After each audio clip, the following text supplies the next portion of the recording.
All right, everybody, what to look for when purchasing concealed hinges and the different types of concealed hinges. A concealed hinge is the same thing as a European hinge.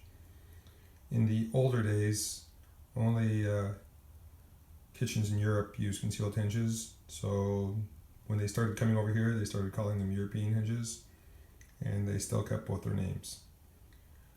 All right, first of all, the reason they're called concealed hinges is because this is just my shop and my garage, but if you look at the front of the cabinets, there's no face frames. The hinges are concealed inside the cabinets. All right. Now, as per the hinges, they've evolved. All right. I don't have all the hinges. This is all I have in my shop, right in my garage. This is just my garage. I used to work in shops and stuff, but doing this video, I'll tell you in the end why I did the video. The different types of hinges we have here have different features on how they work.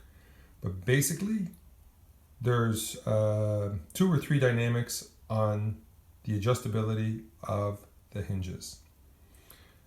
First of all, I got to say what a full overlay hinge is, which is the most popular type of hinge, is let's say this is your gable. This is where you screw your door onto. Let's say this is the front of the cabinet where the white edge tape is. It's not a cabinet, it's just a piece. The reason it's called full overlay is because the door fully overlays the gable. Usually they're engineered for gables that are actually either 3/4 inch thick or 5 inches thick. You can get other hinges that are half overlay.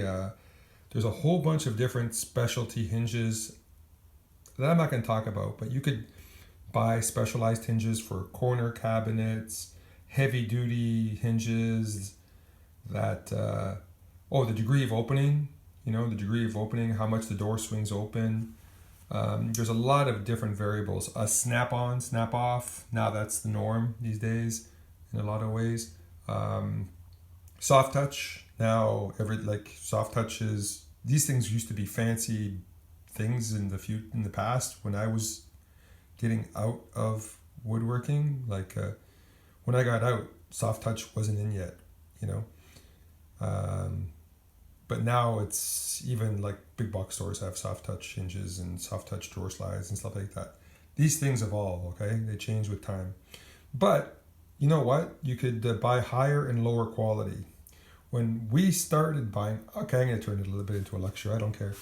When I started, I'm 53. When I started doing woodworking, cabinet making, whatever you want to call it, the family business, we didn't have a choice. The only hinge we can get, there was brands like Haltech, Bloom, Salici, and I'm making up these figures now. You'd have to pay like $3-4 per hinge and then $1 per hinge plate. And there were the more substantial, thicker. This isn't the Bloom. I don't know what brand this is. Anyway, it doesn't really matter. You'd have to buy them both, and when you were doing a kitchen, like the cost of hinges and hinge plates would be, easily sometimes hundreds of dollars. But then, boom, China. Well, I guess they were all made in China. Well, no, some of them were made in Austria and stuff at the time. The Blooms. Then you could buy a whole box of 100 hinges or something like that for $100. They came with a stamped plate. The height adjustability is different. I used to say they were crap, but I mean, they're still used today, and kind of explain the differences.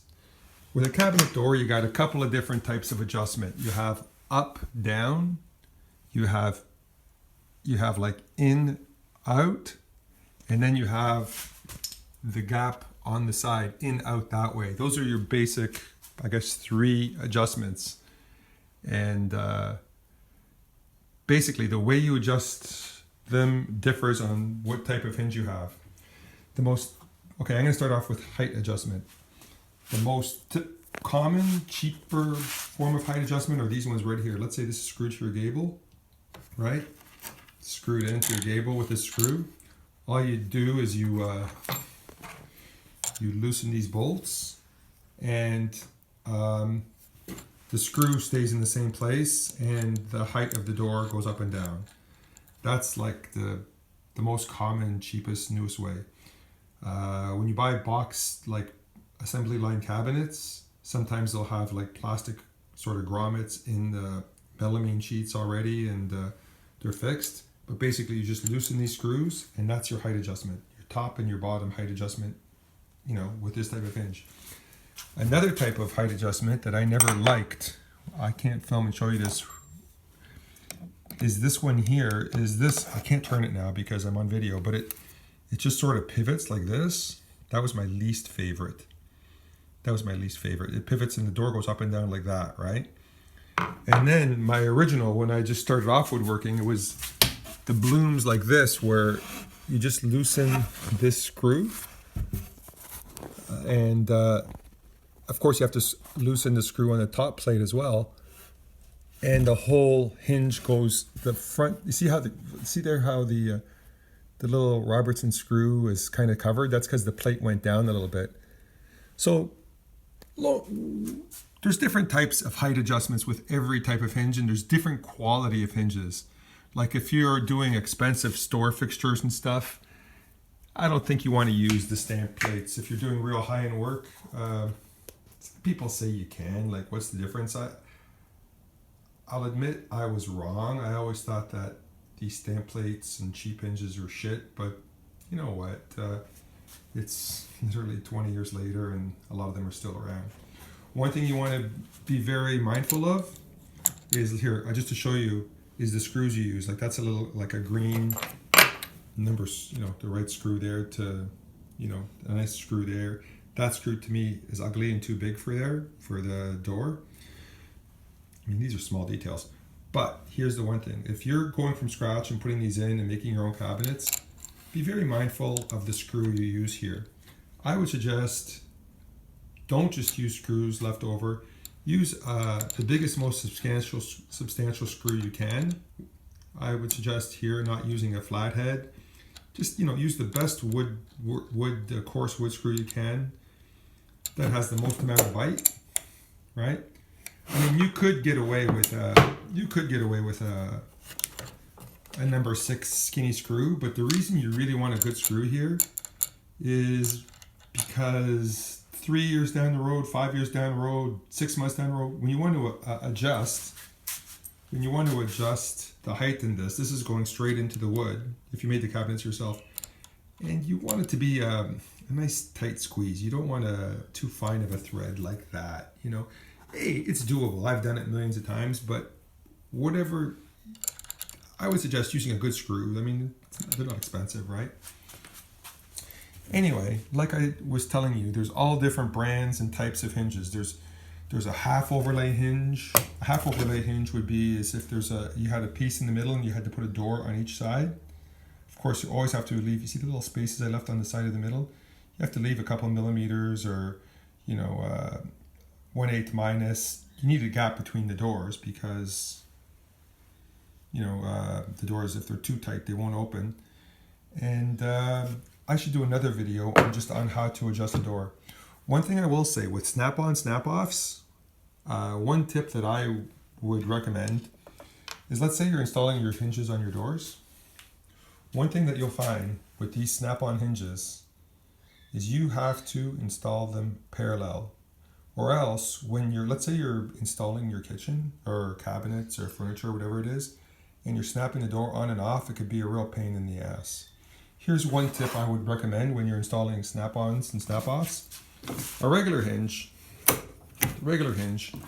you can, I'm holding my phone so it's hard, just use a square to square it up and screw it in, and when you go to install your door after, I'll do a whole video on installing a door one day. Let me know in your comments if you want me to make a video or if I just go on too much. But I would recommend with snap-ons and snap-offs, get yourself a parallel piece of sacrificial scrapper like this, and go like this. Like when you're screwing them in, make sure that they're completely flush on both sides here. And I find that's the best tip for not having that when you're using the snap-on, snap-off feature, where it's a real pain in the ass to snap them back on. So that's just a little tip that I think is relevant. You know what? I made this little video, and Oh yeah, okay. So basically, you got your height adjustment. This, for example, is your in-out adjustment. You figure out your three adjustments. You could scratch your head and figure it out yourself, but there's three adjustments, and all I can say is when you're adjusting cabinet doors, it's funny. Something becomes an art or a science, but I don't know how to say this. Like 1+1 doesn't equal 2. 1+1 equals 3. I'm showing you my crappy garage right now. I mean, I could be at a high-end, kitchen or high-end store fixtures. I mean, this is kind of a joke. But adjusting doors, let me know if you want me to make a video on tips and tricks of adjusting doors. Because you know what? I'll just go ahead and call it an art. Like, it's one of those things that can give you lots and lots of headaches, and then one day it's like ding, you learn how to do a whole stretch of cabinet doors really fast, and the gaps are all perfect and nice everywhere. But that's one thing that makes face frame kitchens more forgiving, because you have like an inch and a quarter or whatever. You have spaces in between your hinges. With these things, your gaps all have to be perfect. Anyway, I'm sure I'm forgetting something. You get your snap-on, snap-offs, your full overlays, half overlays, your special, your degree of openings. Most of your hinges will be full overlay hinges. Yeah, the reason I made the video, and you could, if you're not interested, you could just turn off the computer now or whatever. But I made a video years ago, and it got like 150,000 views. And my son was pretty freaked out about it. It was a pretty crap video too, but I guess it helped a lot of people. Let me know if you'd be interested in watching more of these videos. I'll see if anybody actually watches this one. And good luck, have patience. And I was thinking of doing a series on how to make a kitchen from raw materials and scratch, like your edge tape, cabinets, everything, starting from very elementary parts. But anyway, that's the end of the video, and hope the information helps you.